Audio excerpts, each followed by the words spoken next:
proves that resilience, integrity, and courage often emerge from life's toughest challenges. Our guest today is Ms. Shikha Katare. It taught me everything that business school does not. If you were to write the first chapter of a book about your career, what would you title it? I'd call it Against the Current, Building with Integrity.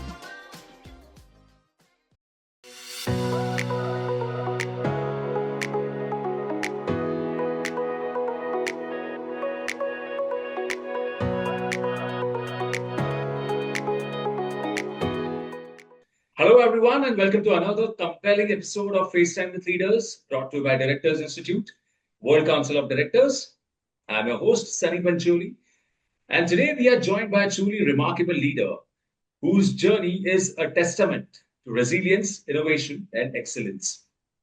Our guest today is Ms. Shikha Katare, a leader whose journey proves that resilience, integrity, and courage often emerge from life's toughest challenges. From co-founding an innovative food service company to implementing strategies that align teams and systems for seamless scalability, Ms. Shikha has consistently demonstrated her ability to turn vision into reality. Her expertise in quality assurance, data governance, and cross-functional leadership has positioned her as a force in driving operational excellence and business growth. And beyond the boardroom, she is a passionate mental health advocate who believes that true leadership begins with taking care of people, not just performance. What truly sets her apart is her unwavering commitment to creating work that touches lives and fosters growth. In today's episode, we will explore Ms. Shikha's inspiring journey, how she navigates complex challenges, fosters innovation, and drives transformation, all while leading with integrity and purpose. So, without further ado, let's welcome Ms. Shikha Katare to the show. We are eager to learn from her story, and we know you will all find her insights as inspiring as we do. Welcome to the show, Shikha. Thank you, Sunny. Thank you very much for the warm introduction. It's truly a pleasure to be here, and I'm grateful for the opportunity to share my journey. Thank you once again. All right. So, Ms. Shikha, you have had such an incredible journey from startups to leading operations at Mindwize and earning global recognition for your innovative solutions.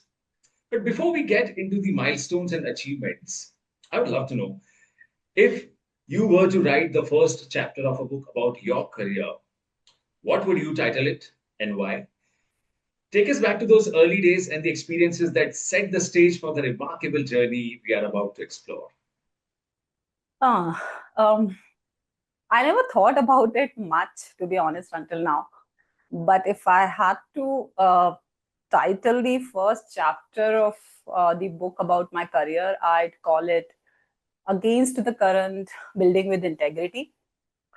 Um, those early days were honestly raw, challenging, and quite lonely at times. I was figuring things out on my own. I realized very early that doing the right thing often meant standing apart. And I have been quite uncompromising with my values, even when it cost me personally. And Sunny, I did lose a lot in my personal life because of choices I believed were right. And those moments of standing firm are where I built everything that matters: my attention to detail, my ethical judgment, and resilience that still anchors me today. So the chapter would be about being self-made, and I mean that in the truest sense. The struggles were part of it, the hard choices were part of it, and staying rooted in integrity through all of that. That's what built me. And in fact, as I was talking about it just now, it somehow gave me more clarity. So, what a great start to this conversation, and that's such a thoughtful way to. It's fascinating to hear how those early experiences shaped your vision and approach. So, let's dive a little deeper, Ms. Katare. As a chief operating officer at Mindwize, you are not just managing day-to-day operations; you are also steering the company towards its long-term growth goals. Now, that's a demanding balance to strike. So, I'm really curious to know what have been some of the most significant challenges you have faced in juggling the immediate needs of the business with those bigger picture objectives? And part B of my question is how have you found ways to navigate both successfully? Um, it is actually right to say that Mindwize is like an adopted baby to me. It wasn't something I created from scratch, of course, but I chose it and I committed to it fully. So I may not be the brain behind it, but I have been the heart, constantly, consistently showing up, building it with care, standing by it through everything. And like in a startup, the pressure to deliver quickly is very real in my role. Tight timelines, complex processes, and high expectations. But over time, actually, I have come to understand that balancing short term needs with long term vision isn't just about numbers, it's about moral responsibility and foresight, which is funny actually because I have always been a number person in my whole life. Um, but at Mindwise, I have actually learned and experienced that every decision I make, I ask myself, how does this affect people, processes, and the integrity of the organization? Sometimes that means slowing down to get something right. Sometimes it means quietly innovating in the background, but always with the bigger picture and the people within it in mind. So, for me, organized operational leadership goes beyond strategy and execution. It's about care, attention to detail, and doing what's right, even under pressure. And Sunny, that to me is a real test of leadership. Ms. Katare, it's impressive to, how you manage to stay grounded in the present while keeping an eye on the bigger picture. Uh, your career is filled with remarkable achievements and earning global recognitions for initiatives like automating processes to save 10 FTEs is truly, truly inspiring. Now, reflecting on your journey, if you had to pinpoint one achievement that holds a special, special place in your heart, not just for its result, but for the impact it had on your team or the organization as a whole, which one would it be? And how did it shape your approach as a leader moving forward? Honestly, this is the tough one because the achievement that stayed with me most is not about numbers. So at Mindwise, we were conducting a workshop for a client, and I witnessed something profound. Uh, People breaking down, talking about their traumas, confronting difficult truths, and then slowly rising up. Seeing their progress, their resilience, and the gratitude they expressed for the support and the platform we provided, it stayed with me. And honestly, it still gives me goosebumps thinking about that day. It was surreal. And watching people walk in carrying so much weight and then walk out just a little lighter, I don't think I'll ever forget that room. And that moment reminded me why I chose this path. And it also shaped how I define achievement, to be honest. And if I'm being really very honest, and for me, it is not just about what we delivered, it is about what people walked away with. It's about creating a space where people can grow, heal, and thrive. And those small, fragile, and powerful transformations, that's what I live for. Incredible, incredible, Miss Shikha. Truly, it's incredible to see how your ability to innovate not only delivered measurable results, but also created a positive ripple effect for your team and the organization. Truly incredible. Uh, all right. So this conversation is getting interesting. Now, let me ask you, your early entrepreneurial experience with Food Central must have offered a unique mix of challenges and learning, of course. So, how did that phase shape your perspective on leadership and operations? And tell me, how are those lessons influencing both your current role and your vision for future entrepreneurial initiatives, such as building community-focused spaces that integrate well-being, learning, also reflection? Um, my early entrepreneurial experience was really brief, Sunny. But it taught me everything that business school does not. Resilience, adaptability, and what it truly means to take ownership when there is no safety net beneath you. But what really drives me now is something far more personal and purposeful. It's Nirvana. So it's a space I'm building, a cafe, a library, a community hub where people can slow down, reflect, read, connect, and just be. A place where mental health initiatives are not an afterthought, but the entire point. I wanted to feel intentional, every detail, what people read, how the space feel, it all matters. So it's a right to say Nirvana is not just a business idea. It's a reflection of my belief that work, creativity, well-being, and community can exist together intentionally and with purpose. So yeah, Nirvana is actually my baby, one that's is still waiting to be conceived. What a way to put it forward. So, Miss Shikha, your career has been nothing short of extraordinary, with a meaningful impact on teams, processes, and business growth. But if we step beyond the awards and recognitions, what truly drives you as a leader at a personal level? Also, let me ask you, how have your core values, passion, and initiatives beyond the workplace, such as your focus on mental health, ethical leadership, and a human centered approach, shaped your leadership style? Uh, and ultimately, what kind of legacy do you hope to leave behind, not just in business, but in the lives of the people you have led and inspired? So what drives me is impact.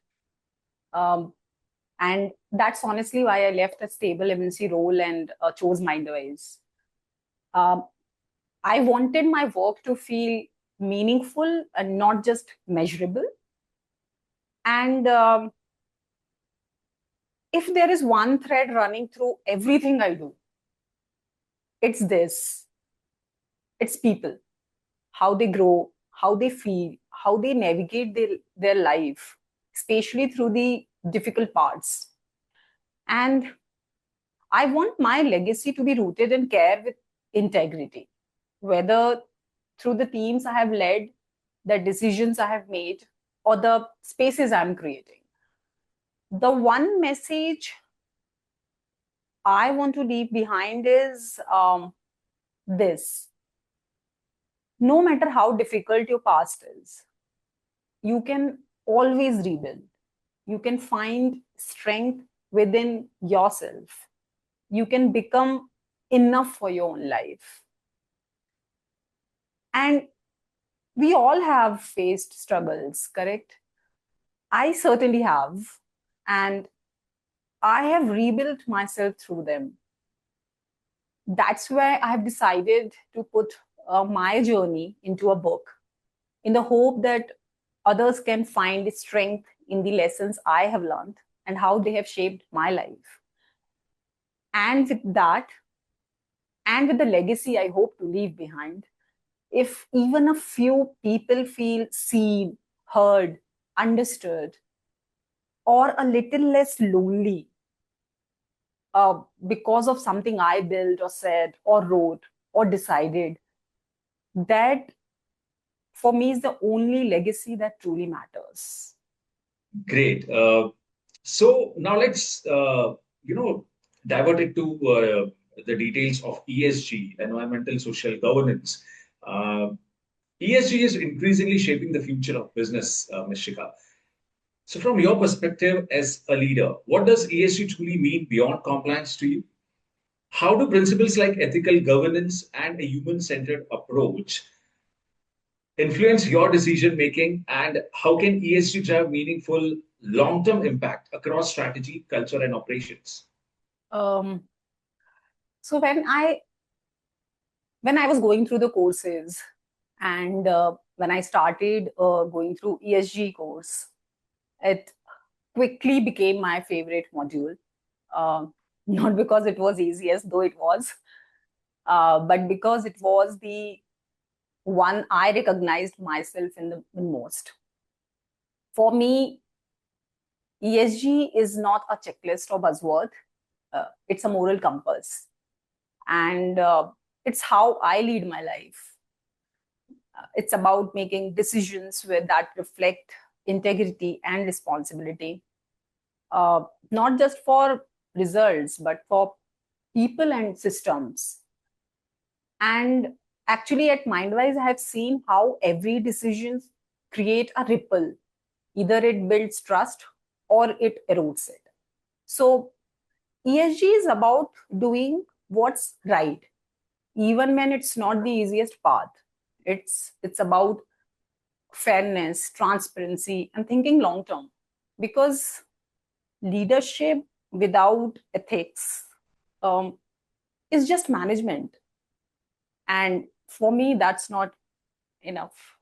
It's insightful to see how to approach ESG not just as a framework for compliance, but as a guiding philosophy that shapes ethical decisions and long-term impact across the organization. That's truly, great way to look at it. Okay, so I will move forward with my last question before we wrap up the session. Ms. Shikha, your experience with Directors Institute must have offered valuable perspectives on leadership and governance. Now, how has being part of the institute shaped your personal growth or influenced the way you think about broader organizational challenges and opportunities? I chose to pursue independent director path because I see it as a space where I can bring together my experience, my values, and my sense of responsibility, and create real meaningful impact at board level. I enrolled with the Directors Institute to build and formalize that foundation. And I'll be honest, coming from a non-law, non-CA background, it was intense. It was really challenging. There were moments I genuinely questioned whether I belonged here. But I have always loved learning. And somewhere along the way, I found myself enjoying being a student again. And the case studies, especially, they made everything feel real and easy to understand the concept, directly applicable. The support I received from the institute, particularly from Lavlesh, made a genuine difference during the moments I doubted myself. And that kind of mentorship is not something you take for granted. And I cleared ICA Independent Director Proficiency Test, and I'm now formally eligible to serve. That milestone mattered to me, not only professionally, but personally, because it validated something I've always believed. The governance and ethical leadership are not reserved for particular background or pedigree. They belong to anyone who shows up with rigor, integrity, and the willingness to be accountable. Going forward in the future, I want to bring, as you mentioned, that human-centered thinking, ethical governance into every boardroom I enter and help organization grow not just profitably, but responsibly. The Directors Institute gave me the awesome framework to have that platform. Such a great reflection, Ms. Shikha. It's inspiring to hear how your time with Directors Institute has influenced not just your leadership style, but also your approach to navigating broader challenges. So, on that note, let me tell you, this was very insightful and incredible conversation. And thank you so much for sharing your journey and wisdom with us today. Thank you very much, Sunny, for giving me this platform. And I want to close this with one thing. I want to give a message. It's success built without integrity is always fragile. Your impact is not just shaped in the boardroom, it is built in every decision where purpose, care, and courage meet. So, Great. So, with that food for thought, let me tell you, Ms. Shikha, your vision for leadership and the legacy you are building is truly, truly remarkable. And I know our listeners will take away so many valuable lessons from your story. So, thank you once again for joining us. And to our audience, thank you for tuning in to this episode of FaceTime with Leaders. We hope today's conversation with Ms. Katare has left you as inspired as I am. And be sure to follow us for more thought provoking discussions with exceptional leaders who are reshaping the world of business and beyond. I'm your host, Sunny Bancholi, signing off for now.